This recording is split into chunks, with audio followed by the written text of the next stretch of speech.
Finally gas তো আজকে আবারও বহুত দিন পর আরম্ভ হয়ে গেল আগরতলা লুট। তো আঙ্গার বর্তমান হয়েছে আগরতলা লুট, আর আমরা আছি বর্তমান তেজপুর ব্রিজের তলায় না,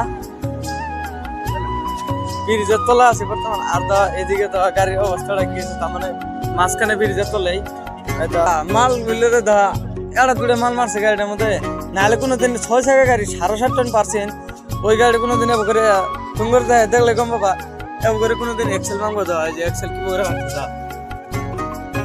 7.5 টন পার্সেন্টের মধ্যে যদি বা ধরলাম 8 টনই দিছে, 8 টন বা 9 টনই দিছে, 9 টন মালে কি এই তো দেখতে পাচ্ছ 4,000 টাকা 5,000 যায় শিলচর টিপ মেরে দেওয়া ম্যাক্সিমাম 40-এর তলে এটা খেলা যাবো না। 40,000 এক মিনিট বলতে গেছে গা নাম্বার রুমবার সব প্যান হয়ে গেছে গা। মানে কি কম আর করে জায়গা নাই। আর এদিকে তো এদিকে এই গাড়িটা লুট হইতেছে, তো দেখতে পাচ্ছ সব আধা মাল মারে গেছে গা। তার মানে জাম লেগে গেছে গা। তো জাম লাগার কারণ হইলে মানে তার মানে রাস্তার মধ্যে গাড়িটা খারাপ হয়ে গেছে গা।